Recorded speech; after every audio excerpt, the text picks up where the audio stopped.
সেপ্টেম্বরে রপ্তানি আয় কমেছে 4.61%। বড় ধাক্কা তৈরি পোশাক খাতে ধৈর্য সহকারে চাপ মোকাবিলার পরামর্শ বিশেষজ্ঞদের।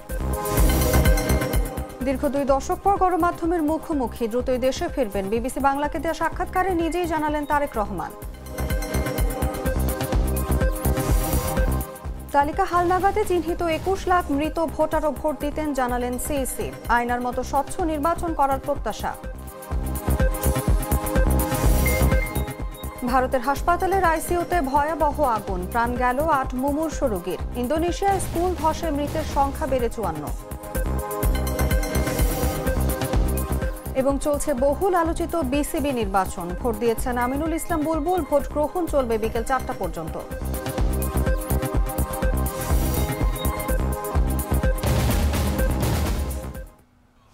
এতক্ষণ শুনছিলেন সংবাদ শিরোনাম। দর্শক, আমন্ত্রণ দুপুর 3টার সংবাদে। সঙ্গে আছি আমি অনুভা বিশ্বাস। রোজকার সাধারণ খাবার এখন হবে অসাধারণ। প্রাণ স্বাদের মশলা, স্বাদ বাড়ায়, ঘ্রাণ ছড়ায়। এবারে চলে যাচ্ছে বিস্তারিত খবরে। সেপ্টেম্বরে দেশের রপ্তানি আয় কমেছে 4.61%। তৈরি পোশাক সহ কৃষি ও প্লাস্টিক খাতে নেতিবাচক প্রবৃদ্ধি দেখা দিয়েছে। বিশেষজ্ঞরা বলছেন, যুক্তরাষ্ট্রের শুল্ক ধাক্কা ও বৈশ্বিক প্রতিযোগিতা এই সংকটের মূল কারণ।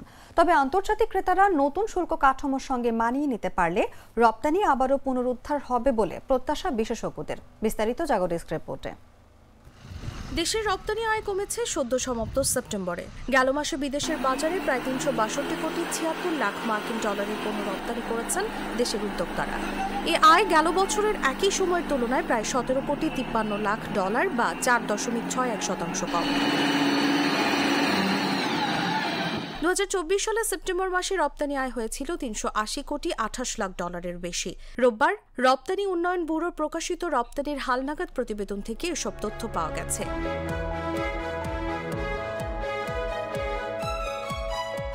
তবে চলতি অর্থ বছরের প্রথম 3 মাস রপ্তানি আয় বেড়েছে 5.64%।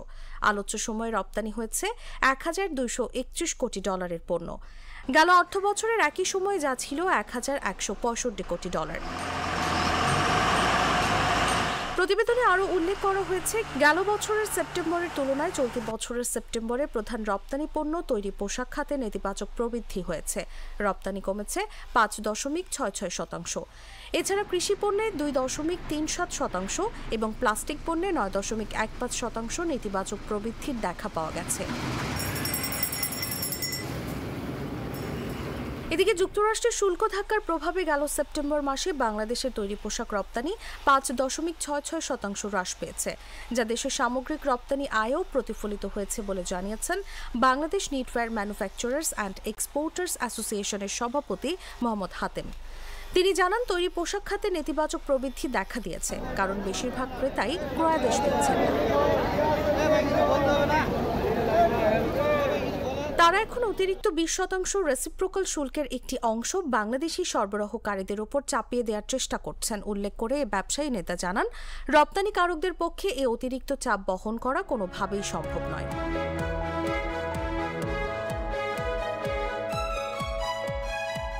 এছাড়া বাংলাদেশের রপ্তানিকারকরা ইউরোপীয় ইউনিয়ন এবং অন্যান্য বাজারেও কঠিন প্রতিযোগিতার মুখে পড়েছে, কারণ চীনা ও ভারতীয় প্রস্তুতকারকরা যুক্তরাষ্ট্রের বাজারের ক্ষতি পুষিয়ে নিতে এসব বাজারে রপ্তানি বাড়ানোর চেষ্টা করছে, যোগ করেন বিকেএমইএ সভাপতি।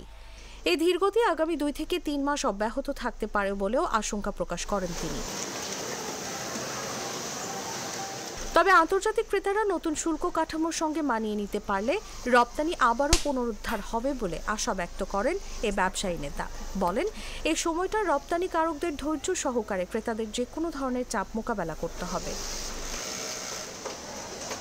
তাসলিমা তিথি, জাগো নিউজ। দেশের রপ্তানি আয় কমে যাওয়ার কারণ ও সমাধান নিয়ে আলোচনার জন্য আমাদের সঙ্গে আজ স্টুডিওতে উপস্থিত আছেন জাগো নিউজের চিফ রিপোর্টার ইব্রাহিম হোসেন অভি। আপনাকে স্বাগতম আমাদের আজকের আলোচনায়। জি, ধন্যবাদ। আপনার কাছে শুরুতেই জানতে চাইবো যে সেপ্টেম্বরের সামগ্রিক রপ্তানি আয় পতনের পেছনের মূল কারণগুলো আসলে কি কি? না, সবাই আমরা একটা জিনিস জানি যে ট্রাম্প প্রশাসন যে নতুন ট্যারিফ আরোপ করছে, সেই ট্যারিফটার একটা ডোমিনো ইফেক্ট আসলে অ্যাক্রস দ্য গ্লোব পড়েছে। কারণ হলো যেই ট্যারিফটা প্রথমে ঘোষণা দিল, সেটা কিছু সময়ের জন্য স্থগিত করা হলো, তারপরে আবার কান্ট্রির সাথে বাইল্যাটারাল নেগোসিয়েশনের মাধ্যমে নতুন করে রেট সেট করা হলো। তো এই যে বিষয়টা নতুন ট্যারিফ, এটা আসলে এক ধরনের অনিশ্চয়তায় ফেলে দিয়েছিল গ্লোবাল যারা ম্যানুফ্যাকচারার এবং যারা বায়ার বা ব্র্যান্ডস যারা আমাদের কাছ থেকে পোশাক সহ অন্যান্য পণ্য আমদানি করে। তো এই আনসার্টেনিটির কারণে অনেক সময় যেটা হয় যে একটা নেগোশিয়েটেড যে ডিল থাকে, সেই ডিলটা অনেক সময় হেল্ড করে রাখে যে আচ্ছা দেখি বিষয়টা কি দাঁড়ায়। তো সেপ্টেম্বরে যে রপ্তানিটা কমেছে, এটা অগস্টেও কমেছিল, কারণ হলো আমাদের যে নতুন শুল্ক, পাল্টা শুল্ক যেটা, সেটা বাস্তবায়ন হয়েছে, শুরু হয়েছে গত 2 মাস ধরে। এইটা একটা কারণ, বাট একমাত্র কারণ না যে এই কারণেই শুধু রপ্তানি ফল করেছে। আমরা যতটুকু জানতে পেরেছি ম্যানুফ্যাকচারার এবং এক্সপোর্টারদের সাথে কথা বলে, অনেক বায়ারই তাদের যে অর্ডারগুলো ছিল সেগুলো আসলে ট্যারিফ রেটটা কখন বাস্তবায়িত হবে বা রেটটা কী হবে সেইটা নিশ্চিত হওয়ার জন্য কিছুটা ধীর গতিতে গিয়েছে, যার ফলে এর একটা বড় প্রভাব পড়েছে। এবং এছাড়া আর একটা কারণ মনে করা হচ্ছে, সেটা হলো যে আপনি জানেন যে আমাদের দেশে গত বছরে যে গণ অভ্যুত্থানটা হলো, সেই গণ অভ্যুত্থানের ফলে আমাদের জুলাই মাসে আন্দোলন ছিল, অগস্টেও সে একটা বড় প্রভাব ছিল। তো জুলাই আগস্টের একটা বড় ধরনের স্টাক অবস্থা ছিল রপ্তানি করার ক্ষেত্রে, সেটা ফ্যাক্টরি বলেন কিংবা শিপমেন্টের ক্ষেত্রে। তো জুলাই এবং আগস্টের শিপমেন্টটা কিন্তু পরবর্তীতে সেপ্টেম্বর মাসে একটু বেশি পরিমাণে একসাথে শিপমেন্টটা হয়েছে, ফলে গত প্রিভিয়াস 2 মান্থসের ইফেক্টটা আইসা জুলাইতে পড়ে একটু জুলাইয়ের অ্যামাউন্টটা বেশি দেখাইছে। তো এই বছরে যেহেতু একটা কন্টিনিউটি ছিল, ওই ধরনের ডিসরাপশন ছিল না, ফলে সেটাও মনে করা হচ্ছে যে যেহেতু ওই সময় একটু বেশি ছিল, সেই জন্য এই বছরের তুলনামূলকভাবে কম হতে পারে। এটা একটা কারণ। আর মেইন কারণ যেটা হলো দেশের সার্বিক অবস্থা এবং বৈশ্বিক যে অর্থনৈতিক একটা অস্থিরতার মধ্যে দিয়ে যাচ্ছে, সে সকল কারণে আসলে মানুষের কনজামশনও কমছে। বিশেষ করে আপনি যদি ধরেন ইউরোপ আমাদের একটা বড় বায়ার, কিন্তু সিঙ্গেল লার্জেস্ট কান্ট্রি, যেখানে আমাদের প্রায় 20% মতো এক্সপোর্ট যায় ইউএসতে, সেখানে মিনিমাম 10% করে বাড়ছে। এটা কান্ট্রি ভেদে আমাদের আলাদা 20% আছে, ভারতের এটা 50% আছে, কোনো দেশে যেমন ইন্দোনেশিয়াতে 19% আছে। সো এই কনজামশন কমার ফলেও কিন্তু এক্সপোর্ট আসলে মানুষ কমিয়ে দেয়। তার যে ওয়্যার হাউস থাকে, সেটা যতক্ষণ না পর্যন্ত খালি হয় ততক্ষণ না পর্যন্ত সে কিন্তু নতুন করে ইম্পোর্টের অর্ডার বা যেই ফিনিশ গুডটা থাকে সেটা নিতে আগ্রহী কম থাকে, কারণ তারও তো একটা এটা ওয়্যার হাউসের ক্যাপাসিটি আছে। এইগুলো মোটা দাগে বলা যায় যে একটা কারণ, যার কারণে আসলে সেপ্টেম্বর মাসে এবং গত অগস্টেও রপ্তানি নেগেটিভ ছিল। আর একটা বিষয় হলো, আপনি যদি দেখেন অন্যদিকে ফার্স্ট কোয়ার্টার অর্থাৎ জুলাই সেপ্টেম্বর মাসে যদি দেখেন, সেখানে কিন্তু রপ্তানি বেড়েছে। এখানে কিন্তু এটা আবার একটা আশার কথা যে না, আমরা সামগ্রিক যে প্রথম কোয়ার্টার সেটা ভালো করেছি, সেখানে প্রায় 5.65% বেড়েছে। যদিও এটা ধরেন লাস্ট 5 বছরের তুলনায় ভালো, লাস্ট 2 বছর মাঝখানে 22-23 অর্থ বছরে একটু নিম্নমুখিতা ছিল, তো সেটা আবার গিয়ার করছে, এটা একটা ভালো দিক। কিন্তু এই অবস্থাটা আসলে কোন দিকে টার্ন নিবে সেইটা হলো দেখার বিষয়।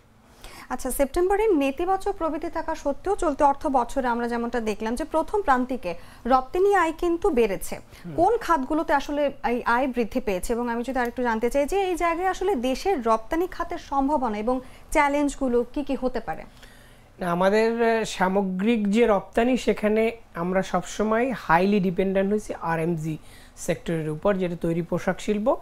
প্রায় 85 বা 84% আসে গার্মেন্টস সেক্টর থেকে। সো এই সেক্টরটাতে যদি কোনো ধরনের প্রভাব পড়ে, তাহলে আমাদের টোটাল অর্থনীতিতে প্রভাব পড়ে। সেটা আপনি যদি এমপ্লয়মেন্ট জেনারেশন বলেন, টোটাল আর্নিংস বলেন, কিংবা ব্যাংকিং, এভরি আসপেক্ট এখানে ইম্প্যাক্ট পড়ে। আর যদি গার্মেন্টসের বাহিরে ভাবি, তাহলে আমাদের বেশ কিছু উদীয়মান খাত আছে, যেগুলোকে আমরা বলছি যে ইমার্জিং সেক্টর হিসেবে। ধরেন এগ্রিকালচারাল প্রোডাক্ট। এগ্রিকালচারাল প্রোডাক্ট আসলে এটা একটা ভালো, এবং এখানে আমাদের যে অপরচুনিটি আছে সেটা এখন পর্যন্ত আমরা কাজে লাগাতে পারছি না। এখানে কিছু প্রবলেম আছে, ধরেন সার্টিফিকেশন, প্রোডাক্ট ডেভেলপমেন্ট, তারপরে ধরেন বাংলাদেশের যে ক্যাপাসিটি এবং ক্যাপাবিলিটি বোথ, আমরা যে কোয়ালিটি প্রোডাক্ট রপ্তানি করতে পারি আমাদের যেটা আছে সেইটারও শোকেজেও আমরা কিছুটা দুর্বল। নিজস্বভাবে কিছু কিছু কোম্পানি আছে যারা তারা বিভিন্ন দেশে তাদের পণ্যগুলো শো করে, যেমন ধরেন প্রাণার এফএল গ্রুপ আছে, তারপরে মাঝে মাঝে আমরা দেখতে পাই যে স্কয়ার গ্রুপ আছে, এরা বিভিন্ন হালাল শোকেজ হয়, তারপরে আপনার ফ্রাঙ্কফুটে একটা শোকেজ হয়, আগোয়াতে হয়, এই ধরনের, তারপর দুবাইতে হয়। এই যে ফেয়ারগুলো, এগুলোর মাধ্যমে যদি আমরা আমাদের যে এই ক্যাপাসিটিটা তুলে ধরতে পারি তাহলে আমাদের যে অতিরি নির্ভরশীলতা গার্মেন্টসের উপরে সেইটা কাটিয়ে উঠতে পারি।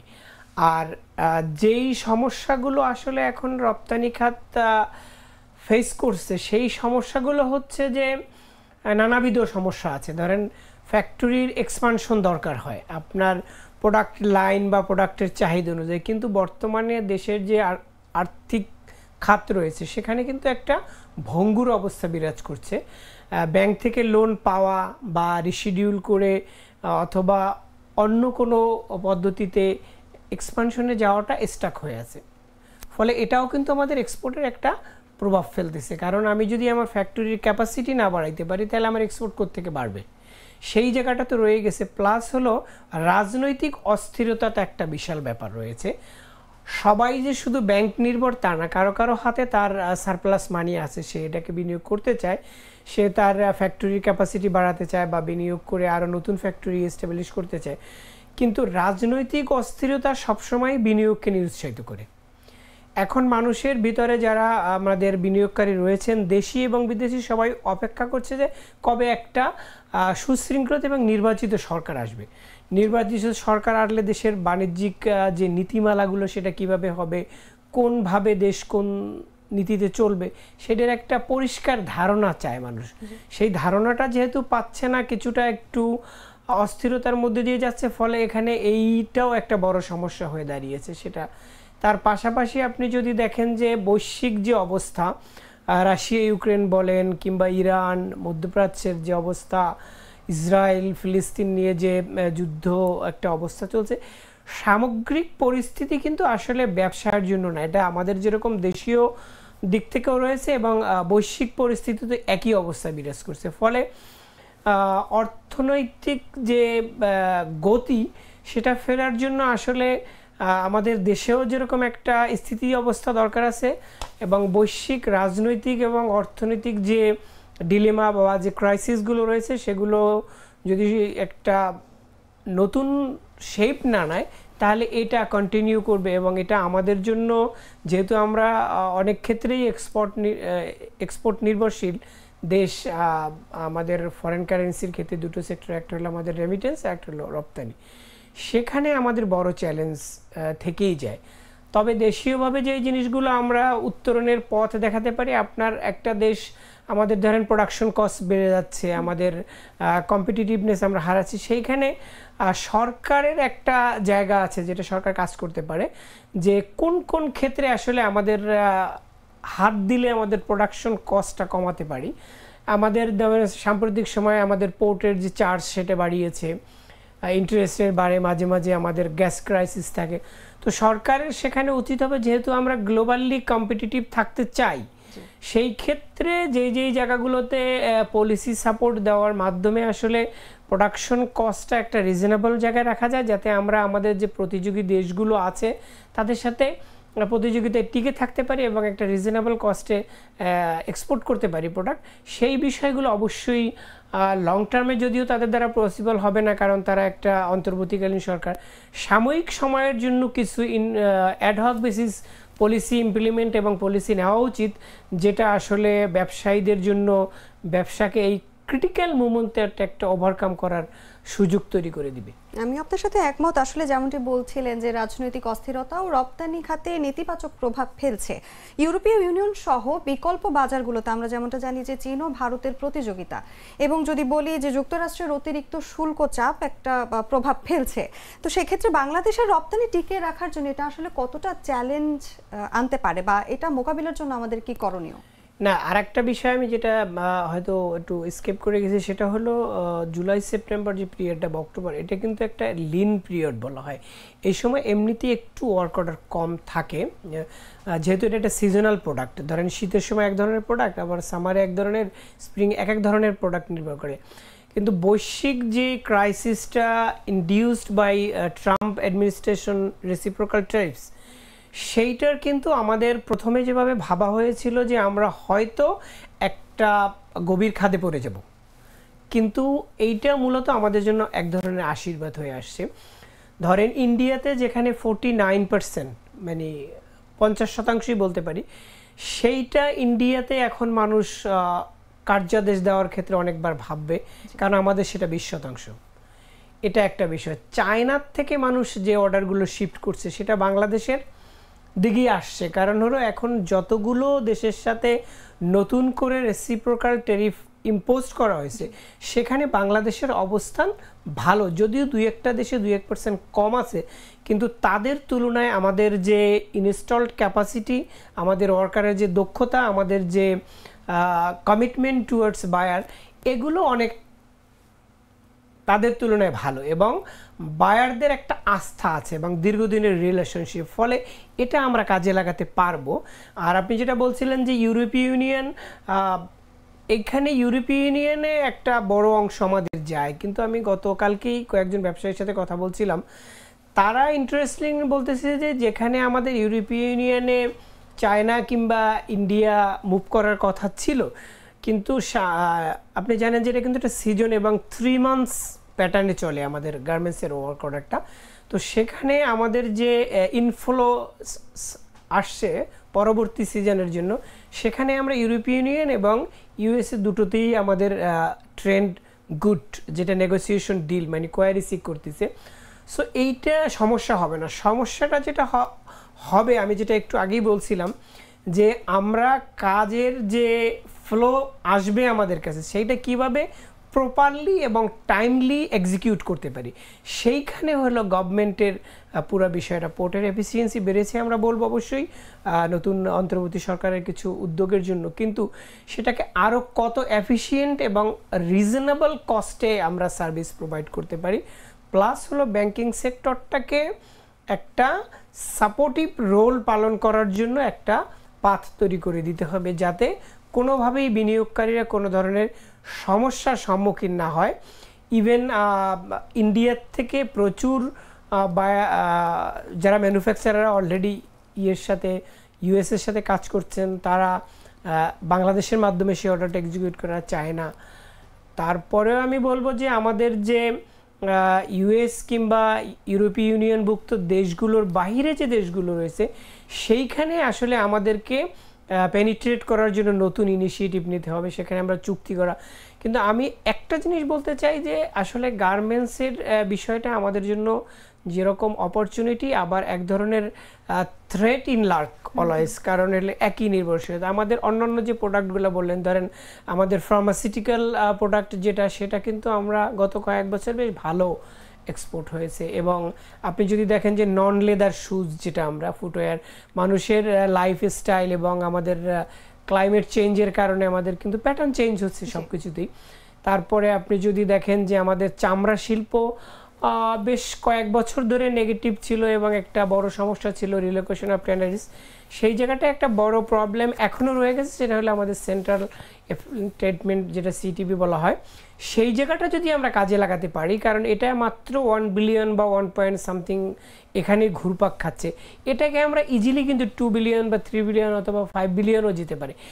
আমাদেরকে আমাদের যে অল্টারনেটিভ অ্যাভিনিউগুলো রয়েছে, সেই অ্যাভিনিউগুলো এক্সপ্লোর করা, এবং এখানে হলো আমি বলবো যে আমাদের যে কমার্স মিনিস্ট্রি প্লাস হলো আমাদের এক্সপোর্ট প্রমোশন ব্যুরো, এদেরকে আসলে এখন রাস্তা তৈরি করে দেওয়া। আমাদের যে এন্টারপ্রেনার আছেন, তারা তাদের নিজেদের দিয়েই অনেক কাজ করছেন, যার ফলে এগুলো হচ্ছে। কারণ আপনাদের একটা সেক্টরের উপরে যদি আপনি 80 থেকে 85% নির্ভরশীল হন, তাহলে কিন্তু এইটা খুবই ভালনারেবল সিচুয়েশনে থাকি আমরা, যেটা আমাদের কোভিডের সময় দেখেছি।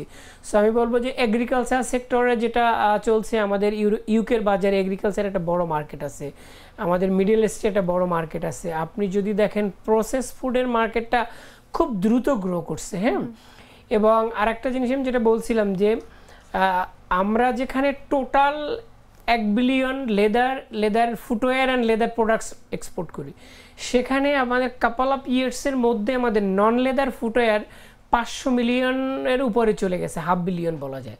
তো why we are not going to this segment?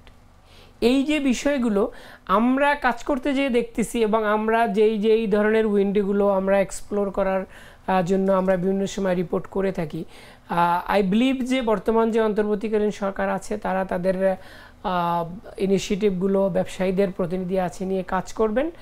এবং এক্সপোর্ট যেহেতু আমাদের সবচেয়ে বড় আয়ের উৎস এবং বড় কর্মসংস্থান, সো এই জায়গাটাতে আমাদেরকে সবাইকে সম্মিলিতভাবে মনোযোগ দিতে হবে। আর যারা এক্সপোর্টার রয়েছেন তারা আরও একটা জিনিস আমার একটু বাদ পড়েছে, সেটা বলবো যে গত বছরের অভ্যুত্থানের ফলে আমাদের বেশ কিছু ব্যবসায়ী যাদের পলিটিক্যাল লিঙ্ক আপের কারণে, যারা হয়তো পতিত সরকারের সাথে রাজনীতিতে যুক্ত ছিলেন সরাসরি, কেউ কেউ ইনডিরেক্টলি ছিলেন, তাদের ব্যবসায় কিছুটা হলেও একটা প্রভাব পড়েছে। যেমন 2 থেকে 3 জন ব্যবসায়ী রয়েছেন, তাদের ব্যবসায়, যেমন কালকে কথা হচ্ছিল যে নাসা গ্রুপের প্রায় 28,000 লোক কাজ করে তার ফ্যাক্টরিতে, তো সেই ফ্যাক্টরিটা ক্লোজ হয়ে যাচ্ছে ডিসেম্বরের মধ্যে, সব কিছু।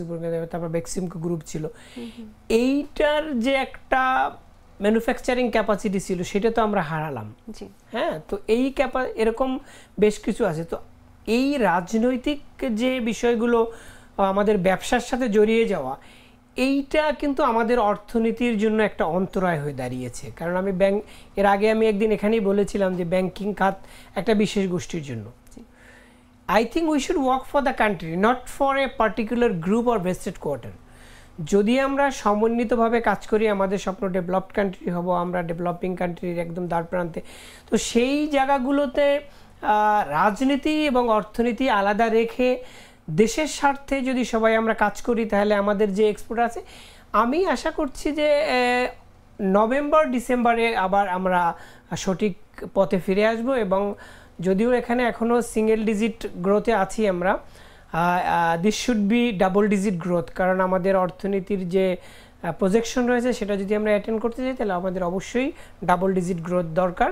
এবং সেই দিকে ব্যবসায়ীরাও মুভ করবেন, সরকারও তার policy support, law enforcing agency বিশেষ করে নির্বাচনকালীন সময়ে একটা সুষ্ঠু পরিবেশ বজায় রাখার প্রতি নজর দিবেন। আপনি খুবই সুন্দর করে বলছিলেন। আমরা আলোচনার আসলে একদম শেষ পর্যায়ে চলে এসেছি। শেষ করার আগে আপনার কাছে আর একটু জানতে চাইবো যে রপ্তানিকারকদের ধৈর্য ধরে আন্তর্জাতিক ক্রেতাদের চাপ সামলানোর জন্য বলেছেন বিশেষজ্ঞরা, আসলে বাস্তবে তা কতটা কার্যকর হতে পারে? এবং আমি যদি আরেকটু যোগ করি যে দীর্ঘমেয়াদে রপ্তানি পুনরুদ্ধারের জন্য আর কি কি পদক্ষেপ নেওয়া যেতে পারে বলে আপনি মনে করেন? না, দীর্ঘমেয়াদে প্রভাব ধরেন হলো একটা, যদি বলি ধরেন একজন লোক যখন একটা পণ্য রপ্তানি করে, সে তার একটা প্রফিট মার্জিন টার্গেটে রাখে যে 2%, 3% or 1% যখন, কিন্তু বৈশ্বিক যে প্রভাব তার কারণে হচ্ছে কি আমাদের প্রোডাক্টের ইউনিট প্রাইসটা কমে যাচ্ছে কম্পিটিটিভনেসের কারণে। তো অনেক সময় কি করে, একজন বায়ার যখন প্রাইস কমায় তখন সে আসলে ওইটাকে অ্যাডজাস্ট করতে চেষ্টা করে, তার ক্যাপাসিটি বাড়ানোর জন্য লেভারেজ করে। কিন্তু বর্তমানে আমি শুরুতেই যে কথাটা বললাম যে ইনভেস্টমেন্ট স্টাক থাকার কারণে কিন্তু সেটা হচ্ছে না। তো সেই ক্ষেত্রে আমাদের বাংলাদেশের বেস্ট উদাহরণ ইনসেন্টিভ দেওয়ার ক্ষেত্রে, যেটা গার্মেন্টস সেক্টর, এই সেক্টরটা কিন্তু ইনসেন্টিভ পেয়ে এবং বিভিন্ন সুবিধা পেয়ে আজকে একটা বড় ধরনের সেক্টর এবং আমাদের ইকোনমির অন্যতম কন্ট্রিবিউটর হিসেবে দাঁড়িয়েছে। তো সেই ক্ষেত্রে যদি গ্লোবাল এই বৈশ্বিক পরিস্থিতিটা প্রলং হয়, সেক্ষেত্রে আমি মনে করি সরকার চাইলে যেই জায়গাগুলোতে অতীতে ইনসেন্টিভ ছিল সেই ইনসেন্টিভটা ধরে রাখা, না কমিয়ে বরং কোনো ক্ষেত্রে অ্যাসেস করে যেই সেক্টরগুলো আসলে রিয়েলি প্রবলেম ফেস করছে সেখানে ইন্ট্রিম সময়ের জন্য একটা ইনসেন্টিভ দিতে পারে, যাতে সে পণ্যটা রপ্তানি করে তার কিছুটা হলেও প্রফিট থাকে, নেগেটিভ ইকুইটিতে যাতে না যায়, সেই জায়গাটা একটা অবশ্যই রয়েছে। আর ব্যবসায়ীদের দিক থেকে আমরা যেটা বলবো, তারা তো আমাদের চেয়ে অবশ্যই বিজ্ঞ এবং তারা তাদের নিজেদেরকে টিকিয়ে রাখতে, সাস্টেন করার জন্য তারা অবশ্যই ধৈর্য ধরবেন। যেটা অর্থনীতিবিদরা বলে যে সবসময় আসলে ইকোনমিতে একটা ইউ শেপ বলে একটা থাকে, ভি শেপও হয়, ইউ শেপও হয়। তো আমাদের কালকে বিজিএমইর একজন নেতা বলতেছিলেন যে আমরা এই যে 2 থেকে 3 মাস যেটা একটু ডাউন ট্রেন্ড দেখছি, এইটা আমাদের এমন হইতে পারে ভি শেপ গ্রোথ হইতে পারে, যে পড়ে যাচ্ছে কিন্তু এটা পুরো ভি শেপ গ্রোথে যায়নি। এটা আবার ধরেন 2 মাস 3 মাসে পরে একটা টার্ন দিবে, কারণ ওনাদের যে কোয়ারি, মানে আমরা এটাকে যদিও টেকনিক্যাল টার্ম, কোয়ারি মানে আমি তোমার কাছ থেকে কি কি পণ্য নিতে পারি, দিতে পারো তুমি কি, এই ধরনের যে কোয়ারিগুলো এখন নেগোসিয়েশন চলছে, সেইটার ট্রেন্ডে কিন্তু আমরা পজিটিভে আছি এবং এটা ঘুরে দাঁড়াবেই। বাট প্রবলেমটা যেটা আমি বললাম যে হলো, যদি কোনো একটা স্পেসিফিক প্রোডাক্ট বা কোনো একটা স্পেসিফিক সেক্টর ক্রাইসিস মুমেন্টে তাকে আমরা কি করতে পারি, আমরা লাইফ সাপোর্ট দিয়ে যেরকম মানুষকে বাঁচিয়ে রাখে সেই ধরনের, but this should be on impact assessment. আসলে কি ওই প্রোডাক্টটা প্রবলেম ফেস করতেছে বা কোন পরিমাণে দিলে আসলে 1% দিব না 0.5%, এটা করে একটা ইন্টারিম সময়ের জন্য অবশ্যই একটা সেক্টরকে তুলে রাখা যায়। কারণ হলো একটা বায়ার যদি একবার একটা দেশ থেকে চলে যায়, তাকে ফিরিয়ে আনতে কিন্তু আবার অনেক সময়ের একটা ব্যাপার থাকে। সো আমরা যাতে বায়ার কনফিডেন্স ধরে রাখা, বায়ারদের ওয়ার্ক অর্ডারটা এখানে ধরে রাখতে পারি, সেই জন্য সাময়িক সময়ের জন্য আমি যেটা বলছিলাম যে এই সরকার হয়তো লং টার্ম কোনো পলিসি নেওয়া তাদের জন্য কঠিন, কারণ পলিটিক্যাল কনসেনসাস থাকতে হয়, সব কিছু থাকতে হয়, আর তারা একটা নির্বাচনের ডেডলাইন ঘোষণা করেছেন, তারপরে তারা থাকবেন না। সেই ক্ষেত্রে আমি অবশ্যই বলবো যে একটা ইন্টারিম সময়ের জন্য যদি প্রয়োজন হয়, সেটা এর প্রকৃত কারণ উদ্ঘাটন করা, যে অগস্ট এবং সেপ্টেম্বরে যে নেগেটিভ গ্রোথ হলো, এটার প্রকৃত কারণ অ্যানালিসিস করে সেই ডায়াগনোসিসের ভিত্তিতে আসলে সরকার এবং পলিসি মেকার প্লাস ব্যবসায়ীরা মিলে জয়েন্ট একটা এফর্টস দিতে হবে যে আমরা এই জায়গাগুলোতে দুর্বল আছি, এটা আমাদেরকে ওকে করলে আমরা আসলে টিকে থাকতে পারবো। আমি মনে করি এটা সম্ভব এবং তারা সেটা করবেন। আমাদেরও প্রত্যাশা থাকবে সকল প্রতিকূলতা কাটিয়ে যেন বাংলাদেশের রপ্তানি খাত ঘুরে দাঁড়ায়। আপনাকে অসংখ্য ধন্যবাদ আমাদের আজকের আলোচনায় যুক্ত হওয়ার জন্য। দর্শকদেরকেও ধন্যবাদ এবং আমাদের সাথে থাকবেন, আমাদের সবসময় দেখবেন। ধন্যবাদ। দর্শক, কথা বলছিলাম জাগো নিউজের চিফ রিপোর্টার ইব্রাহিম হোসেন অভির সঙ্গে। এবার চলে যাচ্ছি অন্যান্য সংবাদে। দীর্ঘ 2 দশক পর গণমাধ্যমে মুখোমুখি সাক্ষাৎকার দিয়েছেন বিএনপির ভারপ্রাপ্ত চেয়ারম্যান তারেক রহমান। দীর্ঘ এই সাক্ষাৎকারে আগামী নির্বাচনে দলের কৌশল, আওয়ামী লীগের রাজনীতি ও তাদের নেতাকর্মীদের বিচার, বাংলাদেশের নির্বাচন কেন্দ্রিক রাজনীতি সহ সমসাময়িক নানা বিষয়ে বিএনপির অবস্থান তুলে ধরেছেন তিনি। কবে নাগাদ দেশে ফিরতে পারেন এমন প্রশ্নের জবাবে তারেক রহমান বলেন, দ্রুতই দেশে ফিরবেন তিনি। বিস্তারিত জাগো ডেস্ক রিপোর্টে। রাজনৈতিক বৈরিতার শিকার হয়ে প্রায় 17 বছর নিজের দেশ ছেড়ে লন্ডনে নির্বাসিত জীবনযাপন করছেন তারেক রহমান।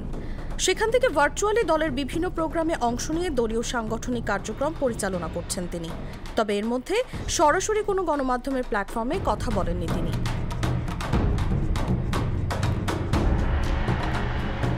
পতিত আওয়ামী লীগ সরকারের আমলে তারেক রহমানের বক্তব্য গণমাধ্যমে প্রচারের নিষেধাজ্ঞা দিয়েছিল হাইকোর্ট।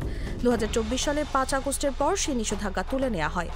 অবশেষে দীর্ঘ প্রায় 2 দশক পর গণমাধ্যমে মুখোমুখি সাক্ষাৎকার দিয়েছেন তারেক রহমান। প্রথমে জানতে চাই আপনি কেমন আছেন, আপনার সময় কেমন যাচ্ছে? আলহামদুলিল্লাহ, আমি শারীরিকভাবে ভালো আছি। দীর্ঘ এই সাক্ষাৎকারে আগামী নির্বাচনে দলের কৌশল, আওয়ামী লীগের রাজনীতি ও তাদের নেতাকর্মীদের বিচার, বাংলাদেশের নির্বাচন কেন্দ্রিক রাজনীতি সহ সমসাময়িক নানা বিষয়ে বিএনপির অবস্থান তুলে ধরেছেন দলের ভারপ্রাপ্ত চেয়ারম্যান। কবে নাগাদ দেশে ফিরতে পারেন এমন প্রশ্নের জবাবে তারেক রহমান বলেন, দ্রুতই দেশে ফিরবেন তিনি। কিছু সঙ্গত কারণে হয়তো ফিরাটা হয়ে ওঠেনি এখনো, তবে সময় তো চলে এসছে মনে হয়। ইনশাল্লাহ দ্রুতই ফিরে আসবো। সেটা কবে আমরা কি জানতে পারি? দ্রুতই। নির্বাচনের আগে দেশে আসার সম্ভাবনা নিয়ে তারেক রহমান বলেন, একজন রাজনৈতিক কর্মী হিসেবে নির্বাচনের সঙ্গে ওতপ্রোত সম্পর্ক। নির্বাচনের সময় জনগণের সাথে জনগণের মাঝেই থাকার প্রত্যাশা ব্যক্ত করেন তিনি। দেশে ফেরার বিষয়ে নিরাপত্তা ইস্যু নিয়ে করা প্রশ্নের জবাবে তারেক বলেন, বিভিন্ন রকম শঙ্কার কথা তো শুনেছেন, সরকারেরও বিভিন্ন ব্যক্তির কাছ থেকেও তো অনেক সময় অনেক শঙ্কার কথা বিভিন্ন মাধ্যমে বিভিন্ন মিডিয়াতে প্রকাশিত হয়েছে। বিভিন্ন রকম শঙ্কার কথা তো আমরা অনেক সময় বিভিন্ন ব্যক্তির কাছে তো শুনেছি, সরকারেরও বিভিন্ন ব্যক্তির কাছ থেকেও তো অনেক সময় অনেক শঙ্কার কথা বিভিন্ন মাধ্যমে বিভিন্ন মিডিয়াতে প্রকাশিত হয়েছে। নিজেকে জুলাই গণ অভ্যুত্থানের মাস্টারমাইন্ড হিসেবে দেখেন কিনা এমন প্রশ্নের জবাবে তারেক রহমান বলেন, তিনি কখনোই নিজেকে মাস্টারমাইন্ড হিসেবে দেখেন না। আপনি কি নিজেকে এই আন্দোলনের মাস্টারমাইন্ড হিসেবে দেখেন? না, কোনো দল কোনো ব্যক্তি নয়, এই আন্দোলনের মাস্টারমাইন্ড বাংলাদেশের গণতন্ত্রকামী জনগণ। ফেব্রুয়ারিতে নির্বাচন, এই নিয়ে আস্থা কতটা আছে তার জবাবে সরকার সব রকম উদ্যোগ পর্যায়ক্রমিকভাবে গ্রহণ করবেন বলে আশা ব্যক্ত করেন তারেক রহমান। এছাড়া আওয়ামী লীগ প্রসঙ্গে তারেক রহমান বলেন, দল হিসেবে আওয়ামী লীগ যদি অন্যায় করে থাকে তবে দেশের আইন অনুযায়ী তার বিচার হবে, দেশের আইন সিদ্ধান্ত নেবে। তিনি বলেন, অন্যায়কারীর বিচার হতে হবে, সেটি ব্যক্তি হোক বা দলই হোক। তসলিমা তিথি, জাগো নিউজ। ভোটার তালিকা হালনাগাদে 21 লাখ মৃত ভোটার চিহ্নিত করা হয়েছে উল্লেখ করে প্রধান নির্বাচন কমিশনার এএমএম নাসির উদ্দিন বলেছেন, এদের অনেকেই ভোট দিয়েছেন। সোমবার রাজধানীর আগারগাঁওয়ে নির্বাচন কমিশন ভবনে গণমাধ্যমের সাথে সংলাপে এই কথা বলেন তিনি। সিইসি বলেন, ত্রয়োদশ জাতীয় সংসদ নির্বাচন সুষ্ঠু, সুন্দর, নিরপেক্ষ নির্বাচন দিতে বদ্ধপরিকর নির্বাচন কমিশন। এটা শুধু কথার কথা নয়, সুষ্ঠু সুন্দর নির্বাচনের জন্য গণমাধ্যমের ভূমিকা জরুরি। গণমাধ্যমকে পার্টনার হিসেবে পেতে চায় ইসি। মিথ্যা ও ভুয়া তথ্যের ক্ষেত্রে মিডিয়া ভূমিকা রাখতে পারে। প্রবাসী ভোটারদের ভোটের ব্যবস্থা নিশ্চিত করা হবে এবং নির্বাচনটাকে স্বচ্ছভাবে আয়নার মতো পরিষ্কার করতে চায় ইসি বলেও জানান তিনি। আয়নার মতো স্বচ্ছ করে এই নির্বাচন করতে চান বলেও প্রত্যাশা ব্যক্ত করেন সিইসি। গ্লিটারের টুইন লেমন ও অ্যান্টিব্যাকটেরিয়াল ফর্মুলা বাসনকে চকচকে জীবাণুমুক্ত করে আমাদের দেয় গ্লিটার গ্যারান্টি। কয়েকদিনের টানা ভারী বৃষ্টি আর উজানের পাহাড়ি ঢলে বিপদসীমা অতিক্রম করেছে তিস্তা নদীর পানি। সোমবার সকাল 6টায় দেশের বৃহত্তম সেচ প্রকল্প তিস্তা ব্যারাজের ডালিয়া পয়েন্টে পানির প্রবাহ রেকর্ড করা হয়েছে 52.25 মিটার, যা বিপদসীমার 10 সেন্টিমিটার উপরে। এর ফলে জেলার বিভিন্ন নিম্নাঞ্চল ও সড়ক সহ বহু এলাকার ঘরবাড়ি প্লাবিত হয়েছে। বন্যা পূর্বাভাস ও সতর্কীকরণ কেন্দ্র জানিয়েছে, সোমবার সকাল 9টা পর্যন্ত অন্তত 12 ঘন্টা তিস্তা নদীর পানি বিপদসীমার উপরে প্রবাহিত হচ্ছে। এতে লালমনিরহাট, নীলফামারী, রংপুর ও কুড়িগ্রাম জেলার নিম্নাঞ্চল প্লাবিত হওয়ার আশঙ্কা রয়েছে। স্থানীয়রা জানান, গত 2 দিনের ভারী বৃষ্টিপাত ও উজানের ঢলে তিস্তার পানি ক্রমাগত বাড়ছে। রোববার সকাল থেকে সন্ধ্যা পর্যন্ত 12 ঘন্টায় পানি বেড়েছে প্রায় 80 সেন্টিমিটার। সন্ধ্যা 6টা থেকে পানি বিপদসীমার উপরে প্রবাহিত হয়। সোমবার সকাল 6টা পর্যন্ত একই পরিমাণ পানি রয়েছে। এতে নদী তীরবর্তী এলাকার বহু পরিবার পানিবন্দী হয়ে পড়েছে।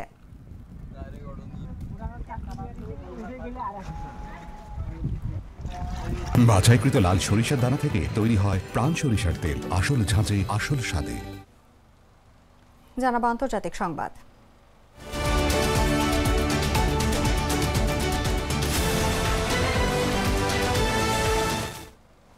ভারতের রাজস্থানের জয়পুরে রাষ্ট্রীয় পরিচালিত সাওয়াই মানসিং হাসপাতালের ট্রমা সেন্টারের আইসিইউতে ভয়াবহ অগ্নিকাণ্ডের ঘটনা ঘটেছে।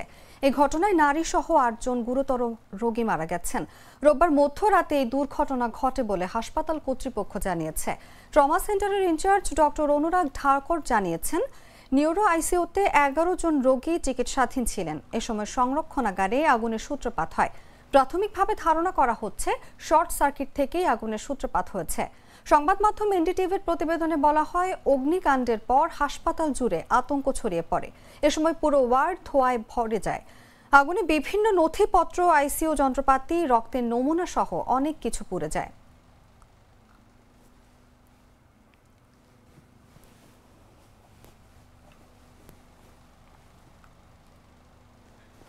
ইন্দোনেশিয়ায় স্কুল ধসে মৃতের সংখ্যা বেড়ে দাঁড়িয়েছে 54 জনে। উদ্ধারকারীরা এখনও নিখোঁজদের সন্ধানে কাজ করে যাচ্ছেন। স্থানীয় কর্মকর্তারা এই তথ্য জানিয়েছেন। গেল 29 সেপ্টেম্বর পূর্ব জাভা প্রদেশের সিদোয়ারজো শহরের আল খোজিনি ইসলামিক বোর্ডিং স্কুলে এই দুর্ঘটনা ঘটেছে। দুপুরে নামাজ চলাকালে ভবনের ভিত্তি ওপরের তলায় চলমান নির্মাণ কাজের চাপ সামলাতে না পেরে ধসে পড়ে এবং শতাধিক কিশোর শিক্ষার্থীদের উপর ভেঙে পড়ে। জাতীয় অনুসন্ধান ও উদ্ধার সংস্থার অপারেশন ডিরেক্টর জ্যোথি ব্রামান্ত এক সংবাদ সম্মেলনে বলেন, 54 জনের মরদেহ উদ্ধার করা হয়েছে। ধ্বংসস্তূপের মধ্য থেকে নিখোঁজদের উদ্ধারে এখনও কাজ করে যাচ্ছে উদ্ধারকর্মীরা। জাতীয় দুর্যোগ সংস্থার উপপ্রধান বুদি ইরাওয়ান বলেন, এটি ছিল এখনো পর্যন্ত ইন্দোনেশিয়ার সবচেয়ে মারাত্মক দুর্যোগ। তিনি আরও বলেন, কমপক্ষে 13 জন এখনও নিখোঁজ রয়েছেন।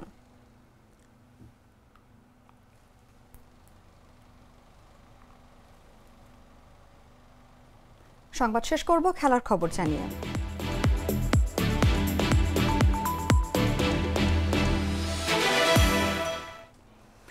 বাংলাদেশ ক্রিকেট বোর্ডের নতুন পরিচালনা পরিষদ গঠনের নির্বাচন চলছে। সোমবার সকাল 10টা থেকে শুরু হয়েছে ভোট গ্রহণ, যা চলবে বিকেল 4টা পর্যন্ত। রাজধানীর একটি 5 তারকা হোটেলে অনুষ্ঠিত হচ্ছে আকাঙ্ক্ষিত এই নির্বাচন প্রক্রিয়ায় অংশ নিতে এরই মধ্যে নজমুল আবেদিন ফাহিম, দেবব্রত পাল, খালেদ মাসুদ পাইলট, ইফতেখার আহমেদ মিঠু, হাবিবুর বাশারের মতো হেভিওয়েট প্রার্থী উপস্থিত হয়েছেন। এরই মধ্যে ভোট দিয়েছেন আমিনুল ইসলাম বুলবুল। তফসিল অনুসারে ভোট গ্রহণ শেষ হলে সন্ধ্যা 6টার মধ্যে পরিচালক পদে বিজয়ী হওয়া প্রার্থীদের নাম ঘোষণা করা হবে। এরপর সন্ধ্যা 7:30টায় অনুষ্ঠিত হবে সভাপতি ও সহ সভাপতি নির্বাচন। রাত 9টায় সভাপতি ও সহ সভাপতি নির্বাচনের ফলাফল প্রকাশ করা হবে।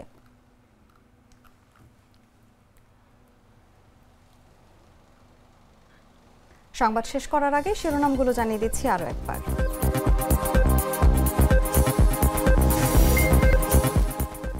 সেপ্টেম্বরে রপ্তানি আয় কমেছে 4.61%। বড় ধাক্কা তৈরি পোশাক খাতে, ধৈর্য সহকারে চাপ মোকাবিলার পরামর্শ বিশেষজ্ঞদের। দীর্ঘ 2 দশক পর গণমাধ্যমের মুখোমুখি, দ্রুতই দেশে ফিরবেন। বিবিসি বাংলাকে দেয়া সাক্ষাৎকারে নিজেই জানালেন তারেক রহমান। তালিকা হালনাগাদে চিহ্নিত 21 লাখ মৃত ভোটারও ভোট দিতেন, জানালেন সিইসি। আয়নার মতো স্বচ্ছ নির্বাচন করার প্রত্যাশা। ভারতের হাসপাতালের আইসিইউতে ভয়াবহ আগুন, প্রাণ গেল 8 মুমূর্ষু রোগীর। ইন্দোনেশিয়ায় স্কুল ধসে মৃতের সংখ্যা বেড়ে 54। এবং চলছে বহুল আলোচিত বিসিবি নির্বাচন। ভোট দিয়েছেন আমিনুল ইসলাম বুলবুল। ভোট গ্রহণ চলবে বিকেল 4টা পর্যন্ত।